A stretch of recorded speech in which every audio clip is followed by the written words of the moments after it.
He's more obsessed with like me and Liz Cheney than his frickin' golf score. Hey, Trump, bring it on, dude. Trump just had the meltdown of the century after Adam Kinzinger called him a whiny, weak, small, tiny man on national TV.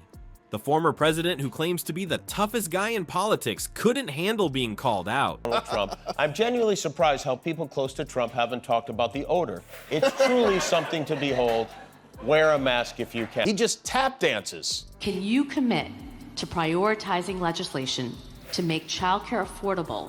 And if so, what specific piece of legislation? Remember when Trump bragged about having the best temperament and being extremely strong? Well, Kinzinger just blew that image to bits, comparing Trump's resilience to a soggy paper towel. Stick around to see the brutal takedown that sent Trump into a rage spiral. Hey, do us a favor, hit that subscribe button. We know you want to. Go ahead, we'll wait. Alright, appreciate it. Now, back to the video. Remember when Trump claimed he was the toughest, strongest president to ever grace the Oval Office? Well, that image just got shredded faster than documents in a White House bathroom. Adam Kinzinger didn't just criticize Trump, he absolutely demolished the former president's tough guy persona with a verbal beatdown that would make WWE commentators blush. Kinzinger went full savage mode on national television. No script, no filter, just pure unfiltered takedown of the man who loves to dish it out, but apparently can't handle getting a taste of his own medicine. And folks, this wasn't your standard political disagreement about policy. This was a systematic dismantling of the carefully crafted tough guy image Trump has spent decades building.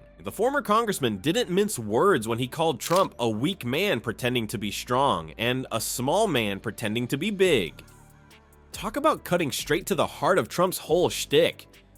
Kinzinger basically took Trump's entire public persona and exposed it as nothing more than an elaborate costume worn by an insecure man. It's quite an experience, and like, no, I never imagined. I would say maybe a year or 2 years ago, it kind of, if you told me, it's maybe this makes sense because my party has just gone off the rails. Thank you.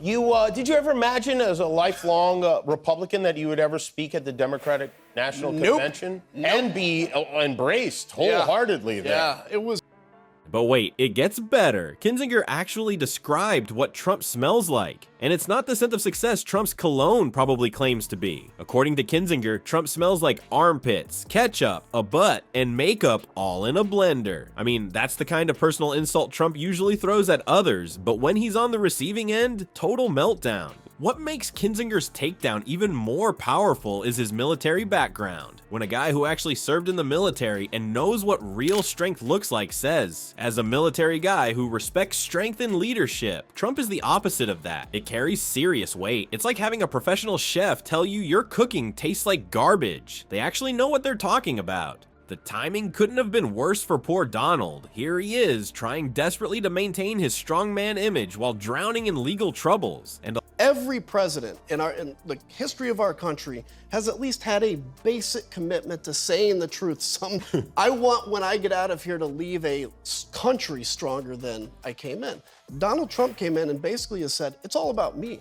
The only thing that matters to him is his ego. This man, pretending to be righteous. He's a perpetrator who can't stop playing the victim. Along comes Kinzinger to pull the mask off in front of everyone. It's like showing up to a Halloween party and having someone rip off your costume to reveal you're just wearing tighty whities underneath. Not a good look, Donald. But the most devastating part of Kinzinger's verbal assault wasn't just the colorful insults. It was how he systematically exposed Trump's character flaws one by one. It was surgical, like watching a master butcher at work, except what was being carved up was Trump's public image. So what exactly did Kinzinger say that made Trump so upset? He called Trump a faithless man pretending to be righteous and a perpetrator who can't stop playing the victim. Ouch, that's hitting Trump where it hurts most. His carefully constructed image. Trump has spent his entire life trying to convince everyone he's a winner, a fighter, a strong leader, and here comes Kinzinger essentially calling him a fraud to his face. You could practically hear the panic in Mar-a-Lago as Trump's team scrambled to respond.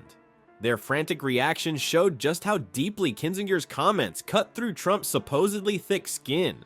For a guy who claims to be tougher than nails, Trump sure does bruise easily when someone calls him out on his act.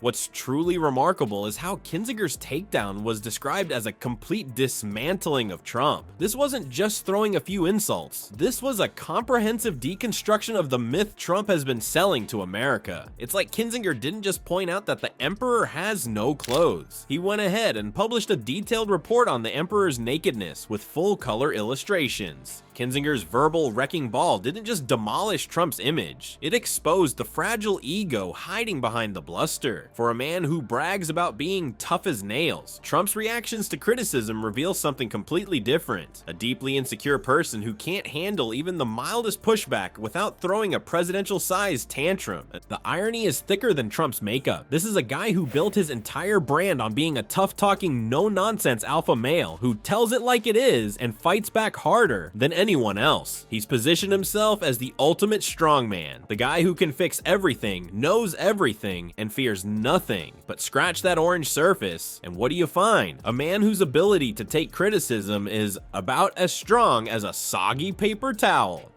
Just look at his Twitter history, or whatever we're calling his Truth Social rants these days. Those infamous 3 a.m. rage tweets weren't the actions of a confident leader. They were digital temper tantrums from someone who simply couldn't handle that people were saying mean things about him. While most presidents would be, presidenting, Trump was hunched over his phone in the middle of the night, furiously typing with those tiny fingers because someone on cable news questioned his intelligence. And what happens when genuine criticism comes his way? Does he address it with facts? Engage in thoughtful debate? Nope. He immediately reaches for his favorite security blanket. It's a witch hunt. This is his universal response to everything. Legal troubles, negative press coverage, or even just someone pointing out he made a mistake. It's like watching a toddler who only knows one magic phrase to get out of trouble, thinking it works every time. Former White House staffers have spilled the tea on how carefully they had to manage Trump's delicate emotional state. They described tiptoeing around him, filtering out negative news, and only showing him the good stuff. Basically treating the leader of the free world like a cranky toddler who might throw his juice box if he hears something he doesn't like. Think about that for a second. The guy with the nuclear codes needed emotional bubble wrap so he wouldn't have a meltdown. What makes Kinzinger's takedown so devastating is how accurately it captures this reality. He pointed out that Trump has no empathy for anything but himself and can't be seen as a loser, and hitting the nail right on the narcissistic head. This isn't just political mudslinging, it's a precise diagnosis of the insecurity that drives Trump's every move. Real leaders, the genuinely strong ones, face criticism head on. They listen, reflect, and sometimes even admit when they're wrong. They don't need everyone to kiss their ring and tell them they're the greatest genius who ever lived. But Trump, he melts faster than an ice cream cone in the Mar-a-Lago sun whenever anyone questions his greatness. The comparison Kinzinger made about Trump being a 6-year-old boy still trying to earn his father's approval cuts especially deep because it's so obviously true. All that bluster, all those boasts about being the best and greatest at everything, they're not the actions of a confident man. They're the desperate cries of someone who's never felt good enough and is constantly seeking validation.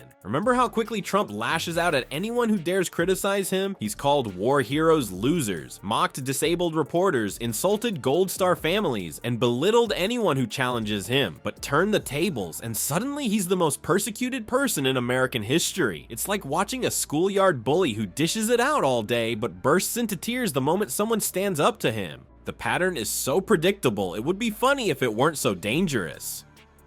Trump throws insults like confetti at a parade, but when the wind blows some back in his face, he acts like he's being tortured. His entire approach to criticism follows the same playbook: deny, deflect, attack, claim victimhood, and then unleash the witch hunt defense.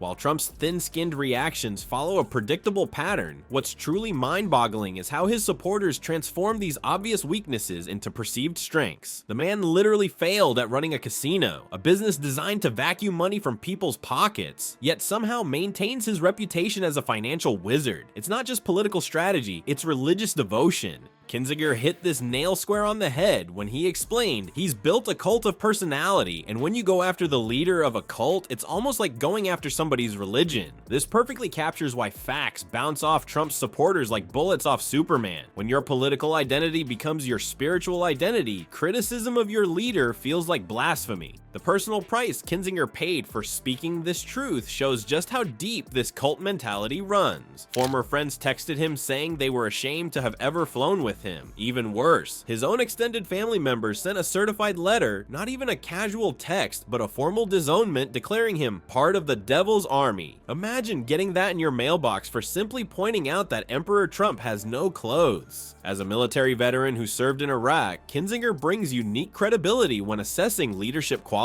His verdict? Trump is scared to death of strong people.